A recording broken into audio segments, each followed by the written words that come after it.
Hi guys, welcome back to my channel. My name is Shubham and I am a final year MBBS student at AIIMS Mangalgiri. So guys, कैसे हैं आप सब लोग? I hope you are doing well for your exams and now आपकी NEET का exam जो है आने वाला है, तो उसके लिए आपकी प्रिपरेशन अच्छे से चल रही होगी, मैं आशा कर रहा हूँ. तो guys, today I'm gonna talk about the best paper attempting strategy for NEET. और गाइज़ इन टिप्स का और स्ट्रैटेजीज़ का इस्तेमाल करके आप अपना नीट का स्कोर बहुत हद तक इम्प्रूव कर सकते हैं. मैं एक गारंटी से कह सकता हूँ, अगर आपने ये टिप्स और स्ट्रैटेजीज़ फॉलो कर ली ना, तो आप अपना स्कोर बढ़ा सकते हो, इम्प्रूव कर सकते हो. So guys let's get started. तो यहाँ पर टिप नंबर 1 है टाइम मैनेजमेंट.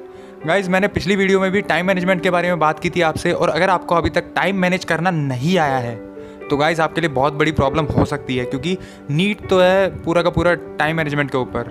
नीट एग्ज़ाम पूरा टाइम मैनेजमेंट के ऊपर ही बेस्ड है, और अगर जो आपको टाइम मैनेजमेंट नहीं आता है तो आप पक्का क्वेश्चंस छोड़ कर आओगे, और जो इम्पॉर्टेंट और जो आसान क्वेश्चंस भी होंगे ना, वो भी आप छोड़ दोगे.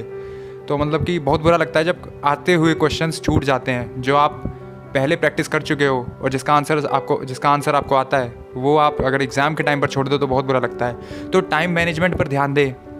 अब जैसे कि 3 सब्जेक्ट्स हैं, 180 क्वेश्चंस हैं, 90 बायो के होंगे, तो आपको मतलब कि जो भी सब्जेक्ट आप पहले कर रहे हो, देखो कि उस हिसाब से जो भी आपको सबसे ज़्यादा आता है वही सब्जेक्ट को आप पहले करें. फिर जो सब्जेक्ट आपको टफ़ लगता है वो आप लास्ट में करें. जैसे कि मैं करता था सबसे पहले बायोलॉजी सबसे आसान होती है, तो मैं सोचता था कि मैं ट्राई करता था कि 30 मिनट्स के अंदर मैं पूरे बायो के क्वेश्चन सॉल्व कर दूँ. 30 to 40 मिनट्स के अंदर पूरा सॉल्व कर दूं. और उसके बाद मैं सोचता था कि मैं 1 आवर दूं केमिस्ट्री को, उसके बाद और फिर लास्ट में जाऊं मैं फिज़िक्स के ऊपर. बचा कुचा टाइम सारा फिज़िक्स में जाएगा. मतलब कि आपको 1.5 आवर्स तो रिजर्व रखने हैं फिज़िक्स के लिए, क्योंकि फ़िज़िक्स 1 घंटे के अंदर नहीं हो पाता है. उसके अंदर न्यूमेरिकल्स होते हैं, कैलकुलेशंस होती हैं बहुत ज़्यादा, तो 1 घंटे के अंदर तो नहीं हो पाएगा. कम से कम उसको 1.5 घंटा लगता है. तो बायोलॉजी में से आपको टाइम चुराना है और वो फिज़िक्स को देना है. गाइस वीडियो में आगे बढ़ने से पहले मैं आपको बहुत ही ज़्यादा इंपॉर्टेंट बात बता देना चाहता हूँ. तो जैसे कि आपको पता है कि नीट का एग्ज़ाम क्रैक करना आसान नहीं है, क्योंकि इसमें हर साल कंपटीशन बढ़ता ही जा रहा है. जैसे कि इस साल करीब 20 लाख बच्चों ने फॉर्म फिल किया है, तो आप अंदाज़ा लगा ही सकते हैं कि कट ऑफ कितनी ज़्यादा जाने वाली है. तो पढ़ाई करनी होगी तो फुल फोकस, डिटर्मिनेशन, डेडिकेशन और गुड स्ट्रैटेजी के साथ. तो एक अच्छे मेडिकल कॉलेज में एडमिशन लेने के लिए आपको अपनी प्रिपरेशन अभी से स्टार्ट करनी होगी. तो सबसे ज़्यादा ज़रूरी है गुड स्ट्रैटेजिकल शेड्यूल और अपने गोल पर पूरा फोकस. और गाइज़ इस सब में आपकी फ़िज़िक्स वाला मदद करने वाला है. फ़िज़िक्स वाला लाया है गाइज़ बहुत अच्छे कोर्सेज़ आप सब के लिए, जैसे कि 11th क्लास के लिए अर्जुना नीट 2024 बैच, जो कि आपको मिल जाएगा सिर्फ 4500 रुपीज़ में. 12th क्लास के बच्चों के लिए लक्ष्य नीट 2024 बैच, वो भी आपको मिल जाएगा 4500 रुपीज़ में. और हमारे ड्रॉपर लोगों के लिए मिल जाएगा यकीन नीट 2024 बैच, जिसका कॉस्ट है करीब 4600 रुपीज़. अब गाइज़ एक बात और, क्वेश्चंस को सॉल्व करते टाइम आपके मन में बहुत ही ज़्यादा डाउट्स भी आते होंगे. अब उनको सॉल्व करने के लिए पर्सनली आपके पास कोई टीचर तो है नहीं, तो इसीलिए आपकी मदद करने के लिए यहाँ पर है सारथी. तो आप सारथी का प्लान भी ले सकते हैं, जो आपको बहुत ही अफोर्डेबल कॉस्ट में मिल जाएगा. सो गाइस फिज़िक्स वाला कोर्सेज़ को परचेज़ करने के लिए डिस्क्रिप्शन में दिए गए एक लिंक पर क्लिक करें, और परचेज़ करने से पहले मेरा कोड जो कि है SP150 को अप्लाई करें, जिस पर आपको इंस्टेंटली 150 रुपीज़ का डिस्काउंट मिल जाएगा. सो गाइस वेट किस बात का, जल्दी से जाएं और फिज़िक्स वाला के कोर्सेज़ को परचेज़ कर लें. टिप नंबर 2, गाइस आपको इजी क्वेश्चंस फर्स्ट करने हैं. जैसे मैंने अभी बताया कि अगर आपको बायोलॉजी आसान लगती है तो बायो के क्वेश्चंस आपको पहले करने हैं, और हमेशा एग्ज़ाम जो है 2 सेट्स में सॉल्व करना है. पहले आसान क्वेश्चंस सारे के सारे सॉल्व कर लो, और जो नहीं आते हैं उनको छोड़ दो. उनको अभी नहीं करना है, छूना भी नहीं है, उन पर टाइम वेस्ट बिल्कुल नहीं करना है. अब जैसे बायो है, बायो के अंदर 1 मिनट के अंदर आप कोशिश करो कि 3-4 क्वेश्चंस या कम से कम 2 तो क्वेश्चंस 1 मिनट के अंदर निपटा दो, जैसे कि आपका 1 घंटे या 40 मिनट के अंदर हो जाए. और जो नहीं आता है थोड़े बहुत तो वो छोड़ दो. फिर उसके बाद केमिस्ट्री पे जाओ. केमिस्ट्री और फिजिक्स में ऐसे ट्राई करो कि जो थ्योरेटिकल क्वेश्चंस है, जो रटे रटाए क्वेश्चंस, आप उनको पहले सॉल्व कर लो, और फिर जो न्यूमेरिकल्स हैं, सॉल्व करने वाले कैलकुलेशन बेस्ड क्वेश्चंस हैं, उनको आप लास्ट में सॉल्व करो, उनको छोड़ के रखो.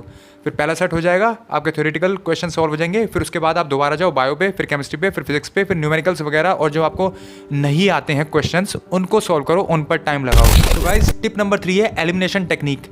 एलिमिनेशन टेक्निक का यूज़ करके गाइज आप बहुत सारे क्वेश्चंस को तुक्के में सॉल्व कर सकते हैं. आपको यहाँ पर इंटेलिजेंट गैसिंग करनी है. आपको हवाई हवा में गैसिंग नहीं करनी है, वेग गैसिंग नहीं करनी है, इंटेलिजेंट गैसिंग। जैसे कि फिजिक्स है, फिजिक्स में आप तुक्के लगा सकते हैं। जैसे कि 4 ऑप्शंस होते हैं, 4 ऑप्शंस में से कुछ तो ऐसे क्वेश्चंस होंगे, कुछ तो ऐसे ऑप्शंस होंगे जिनकी डायमेंशंस ही गलत होंगी। जैसे कि आपको पूछा है कि इसकी वेलोसिटी कैलकुलेट करो, वेलोसिटी की डायमेंशन होती है मीटर पर सेकंड। आप किसी ऑप्शन में आपको दिख जाए मीटर पर सेकंड स्क्वायर, जो कि एक्सेलरेशन की डायमेंशन है, एक्सेलरेशन की यूनिट है, तो वो तो पहले ही गलत हो गया, क्योंकि एक्सेलरेशन पूछा ही नहीं है, वेलोसिटी पूछी है, तो एक ऑप्शन पहले ही एलिमिनेट हो गया। और फिर ऐसे ऐसे करके अगर आप 2 ऑप्शंस भी एलिमिनेट कर पा रहे हो और आपके पास 2 ऑप्शन बच रहे हैं, मतलब 50-50 आपके पास बच रहा है, तो आप वहाँ पर तुक्का लगा सकते हो।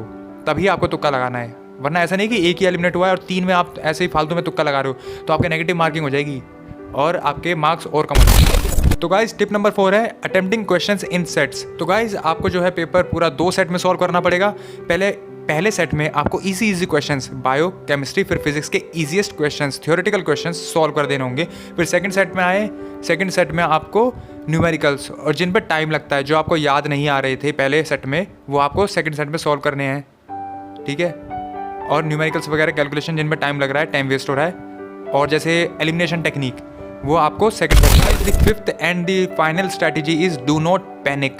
अगर आपको कोई भी क्वेश्चन नहीं आ रहा है तो आप उसको छोड़ दो, सेकंड सेट के लिए रख दो। आप उस टाइम पर टाइम वेस्ट ना करें, आप पैनिक ना हो उस टाइम पर। तो गाइज अगर आप उस मोमेंट पर पैनिक हुए तो आपके जो अगले आने वाले क्वेश्चंस होंगे ना, वो भी गलत हो सकते हैं। तो आपको इस बात का ध्यान रखना है, आपको टाइम वेस्ट नहीं करना है। उस क्वेश्चन में जो नहीं आ रहा है उसको आराम से छोड़ दो, उसको फालतू में आपको तुक्का नहीं लगाना है ज़बरदस्ती की मार्क्स लेने के चक्कर में, नेगेटिव मार्किंग हो जाएगा। तो आपको फालतू में टाइम वेस्ट नहीं करना है, कोई बात नहीं, आराम से छोड़ दो, टेंशन नहीं लेनी है, आ जाएंगे मार्क्स। एक नहीं आता है दूसरे पे चलो, दूसरा नहीं आता है तीसरे पे चलो, कोई बात नहीं। आगे आने वाले क्वेश्चंस पर इफेक्ट नहीं पड़ना चाहिए, जो आपको आ रहा है उसको सॉल्व करो पहले, ठीक है, हो जाएंगे वो मार्क्स। भाई जैसे आप OMR शीट को फिल करते हैं, तो उसके बारे में मैं आपको कुछ बताना चाहूँगा कि आपको जो है क्वेश्चन के साथ साथ ही फिल नहीं करना है, उसके साथ साथ आपको बहुत टाइम वेस्ट हो जाएगा। ये मैं अपने एक्सपीरियंस से बता रहा हूँ।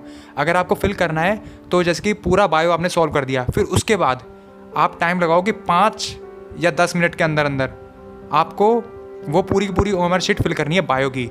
फिर आपको केमिस्ट्री पे जाना है, केमिस्ट्री जितना भी आपने सॉल्व किया है उसका पूरा का पूरा एक साथ एक ही सेट में पूरा का पूरा सॉल्व वो कर दो, मतलब कि पूरी की पूरी बबलिंग कर दो, और जल्दी जल्दी करना है आपको। और गाइज इस बात का भी ध्यान रखना है कि बीच में अगर आपने कोई क्वेश्चन लीव किया है तो आप OMR शीट में अगर आपने उस ऑप्शन को गलत फिल कर दिया है तो आपके सारे के सारे नीचे से गलत हो जाएंगे। तो इस बात का खास ध्यान रखना है। ये कई बार गलती हो चुकी है, ये मेरे साथ हो चुकी है और आपके साथ भी हो सकती है, तो ध्यान रखना है। तो उसको ऑप्शन को आपको मार्क कर देना है ढंग से, ताकि आपको पता चल जाए कि हाँ इसको मुझे लीव करना है और बाद में इसको फिल करना है, ठीक है। इस चीज़ का मतलब कि ये डिसएडवांटेज है, आपको जल्द से जल्द पेपर सॉल्व करना है तो आपको ये करना पड़ेगा। तो गाइस इन टिप्स और स्ट्रैटेजीज़ का यूज़ करके मुझे पूरा का पूरा विश्वास है कि आपके नीट में मार्क्स अच्छे आएंगे और इम्प्रूव हो जाएंगे। तो guys all the best for your exams.